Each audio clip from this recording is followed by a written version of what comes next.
Everyone, welcome back. Project of the day is this uprooted bush. It's pretty big. What complicates it is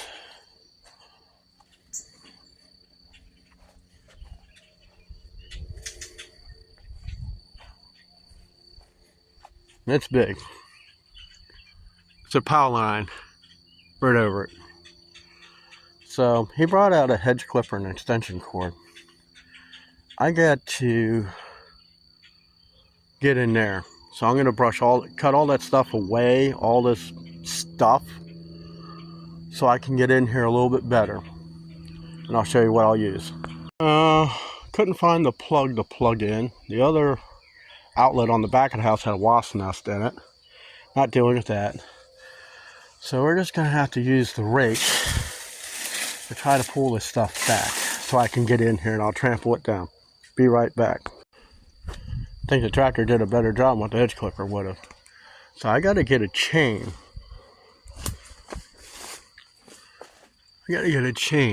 Up in there so I can hook it onto the bucket of the tractor.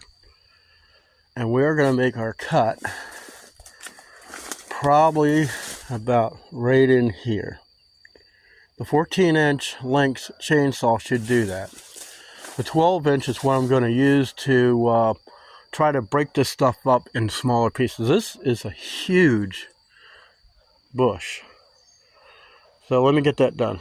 I got it hooked around the halfway mark of the tree. That should be enough to finagle everything. So now I got to fasten the other end of the chain to the front end loader of the tractor, wrapped around the bucket, of course.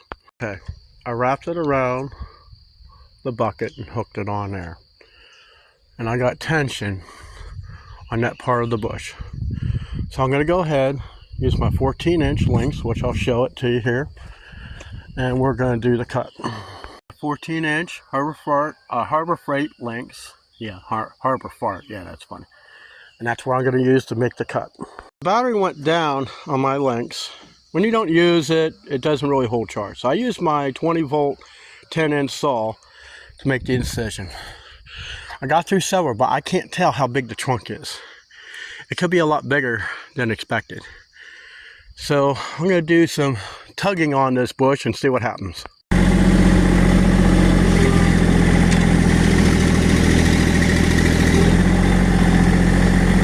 Never pull off center. It will bend your loader. You always do a straight pull. So we're going to change angles. Get this chain set and right.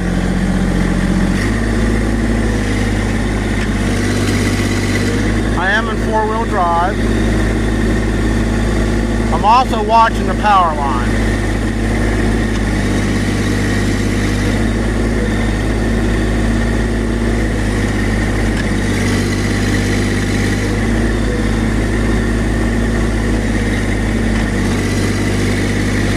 It only seems like the top part of the power line is just barely touching the bush. Come right back until I give you an update. Hey, this little saw is a beast. So I had cut through this, and evidently there's more of a trunk. Now I cut through all this. So we're going to give it a tug and see what happens. Now I'm watching that power line up there every time I do this. I can see the power line going through the top branches up there. So there's nothing big tugging on it. I cut about 5 more trunks that were coming up out of the base of this bush. Let's see what we get now.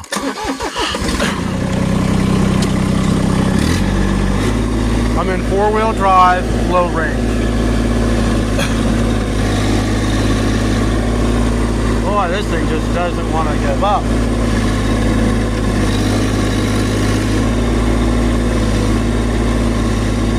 I'm going to try a different angle and I'll bring it back.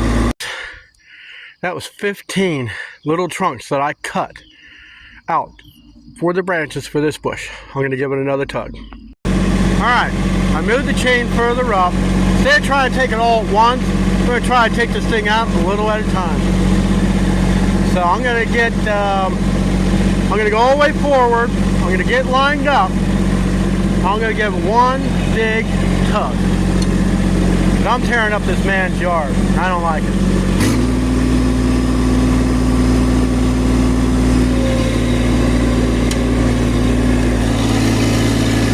Man, this thing just doesn't want to give up.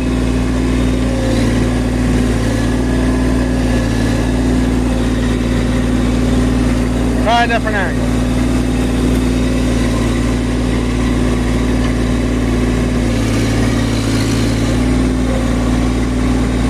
It's just about out of the power line. Sometimes when you wiggle these things back and forth, they snap off. Hey guys, what I did, something I didn't really want to do, I put this thing in, I moved all the way up, I put it in high range, and I just floored it. And something popped loose. Let's see if we got it loose from the base. We're low range, 4-wheel drive. Ah, man, she just don't want to give it up. All right, try a different angle.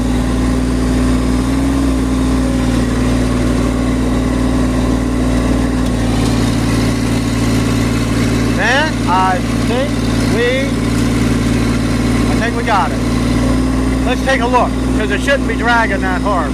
Kind of funny, I got that one as an upright. All right, let's take a look at it, see what we need to do.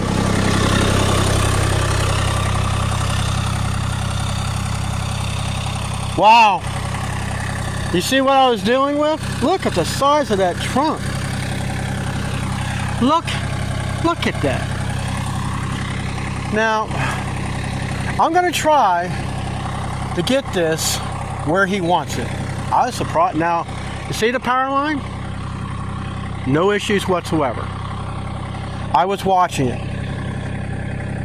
So, I think the best attack I can do, see, I hooked that thing, the chain, where is it?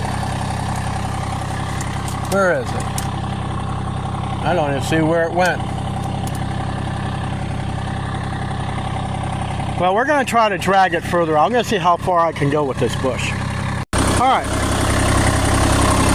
I wrapped around the bucket twice and hooked. What I need to do is to lift this stump or this trunk up in the air, because that's going to be the only way I'm going to be able to drag this easy. Let's get going. Yeah, I kind of got stuck in the tree, but I cut it out with the Craftsman 20-volt chainsaw. I'm on the same battery, same chain, same everything, and I'm still going strong with it. So we're going to try to get it down there. I just got to get the thing through the ditch here. All right, I'm out on the road. Still in 4-wheel drive, low range. We got a long way to go. Everything's going really nice. I keep my bucket down low. If I have to, I can raise it up. Like that. We'll keep it low, straight pull. See how far we can get it up in this guy's yard. Alright, we got it over to the burn pile. So I'm going to unchain it. I got some debris I got to go pick up some of the branches from over where the bush once was. Now I'm going to try to chop this stuff up in a little bit smaller pieces and then just bulldoze it into this pile. Alright everyone, one thing I got to do is mow all that stuff up and chop it up, make it look nice and clean, put the rubbish on the corner. Look at the trunk. Oh my God, that was the worst bush I've ever in my life had to cut out. One thing you always got to remember, try to clean up after you do something.